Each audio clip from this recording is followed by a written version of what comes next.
Peace to the saints. Welcome back to Sunday service. Welcome home. We're going to make this one a quick one because we actually got a workout after this. I want to encourage you all to send in your comments, questions early and often so that I can address them when I take a break in between the lecture points. Per usual, we invite you all to be a part of this conversation because this is not about me. It's about you, goddammit. Let us first start with our three-sentence Bible here. I want to break this down because it just recently dawned on me that I've never really taken this apart for you all, especially for men. One, it's the most beautifully written, structured, sacred document on earth.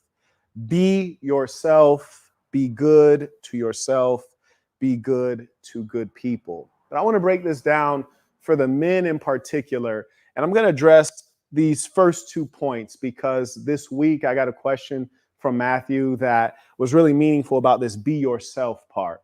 So let's go ahead and get into this. If you have questions during, please do ask. We'll take periodic breaks to address your questions and your support. Number one, be yourself. Might seem simple. Number two, be good to yourself. Might also seem simple. But there's a real reason that I say be good to yourself. Some people might be thinking, oh, yeah, of course I love myself. And my mom loves me too. And my girlfriend loves me. My friends love me. Got all these people around me who love me. I got fans. They all love me. It's like, do they really love you? Do they? Who's this right here? This is like the most famous man on earth. Mm-hmm. This man is legitimately famous. It's a legitimate alien on earth. And I remember I was watching him. He showed up in Berlin, Germany, right? American black guy shows up in Berlin, Germany. And they had to airlift him out of there. He was trapped on. They had to put him on top of a van because he couldn't move. They blocked all the cars. There's just so many fans, and he's on a van and just standing there. And it's like he was almost scared. He was that famous. So many people there seemed to be obsessed with him, and you could hear them yelling in English, "Michael, Michael, I love you, Michael." And you could look in their faces, the cameras were zoomed in. It's their faces were intense. With I love you, Mike. I love you. And I was thinking, do you? Do you love Michael? You love Michael Jackson? Or do you love what he can do for you? So this is a question for yourself. Do you love me? Or do you love what I can do for you? In the case of Michael Jackson, well, what can he do for you? Motherfucker can hit that moonwalk. That's nigga invented a legendary dance. I wanna rock with you all night. Creates major hits. Some people might have even been born to his music, right? I mean, there's some people their moms was getting stroked out to some Michael Jackson in the background.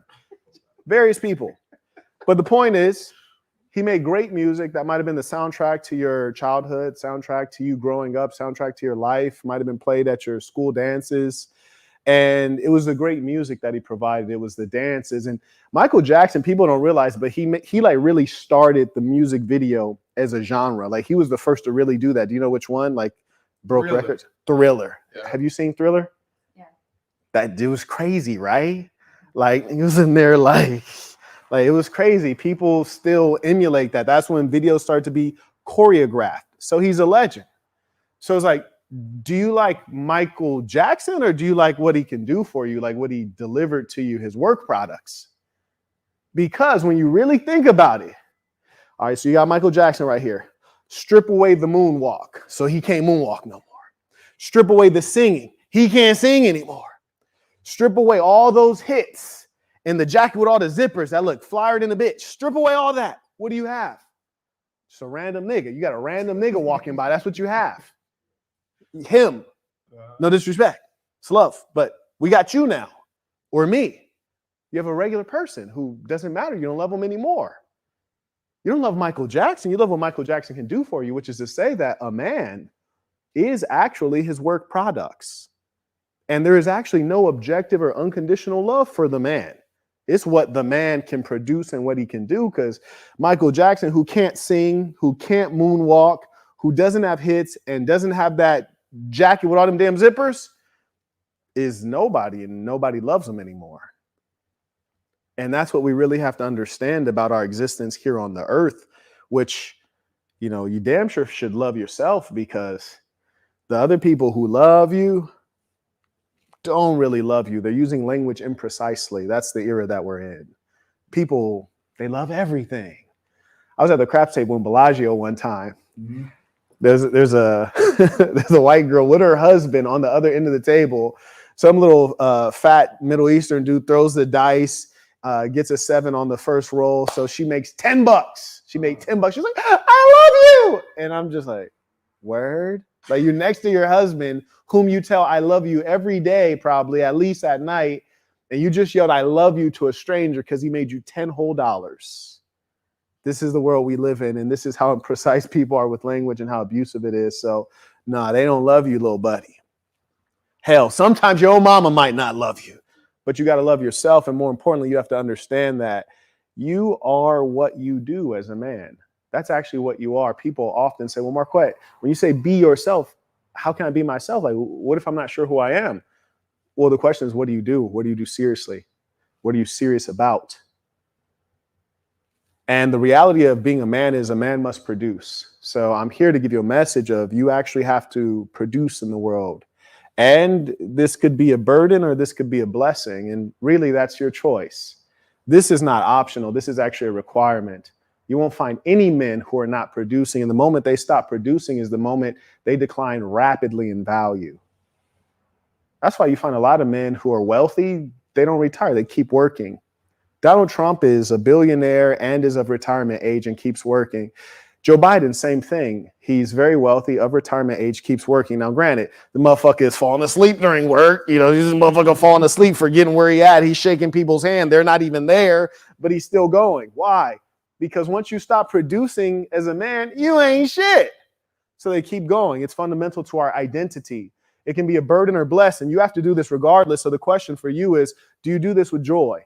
And do you ask yourself the intelligent questions of how can I do my work with joy? How can I select work that is joyous? Or how can I take what I'm already doing and add joy to it? Like, one thing that you do that I respect, you're just telling me how you're now doing work where you're able to bless people with a little bit of cash that gives them joy and gives you joy. And you're also able to create content, which is a part of your business. You brought joy to your work instead of allowing it to be a burden.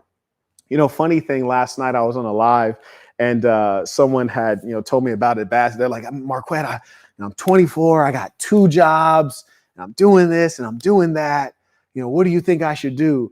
I was like, you live in America? He was like, yeah. I was like, you work in 2 jobs, full-time, 2 full-time jobs? Like, why, my boy? Like, goddamn, there's chicks who are getting rich showing their butthole. Like, I'm sure you can find a better job than that, right? Like, that's insane. Like, you don't have to do that in America. Like, maybe if you lived in Somalia, you might not have so many options. But here the question is, why would you choose a burden when you could design a blessing?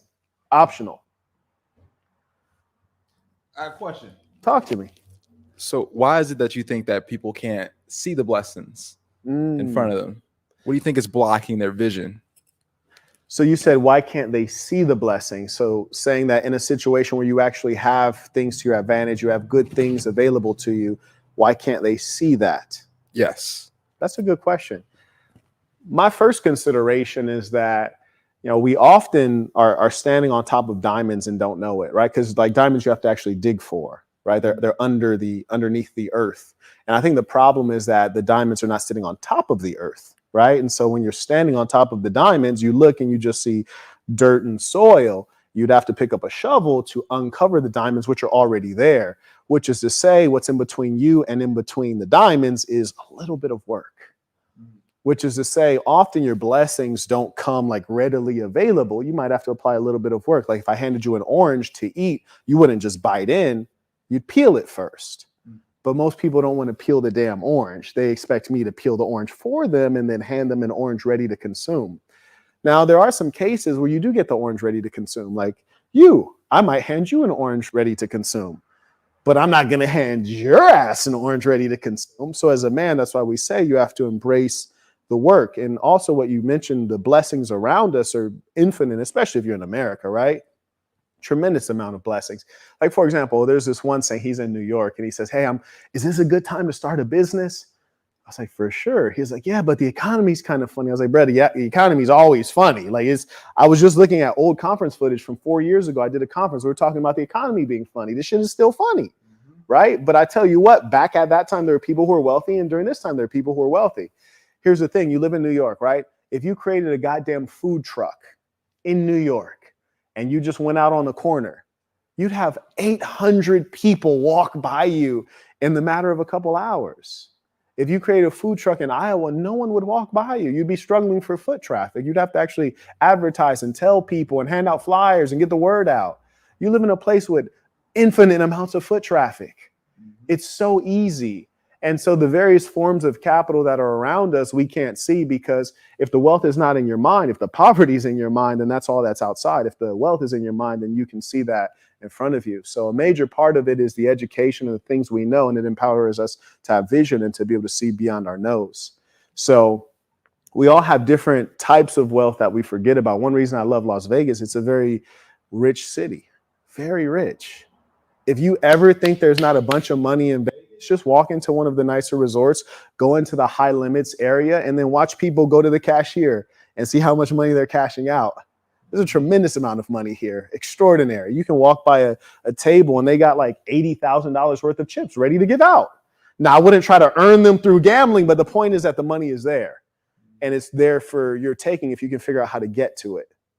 Most people, they rather spend their time watching anime, pornography, and athletics, watching other men achieve things.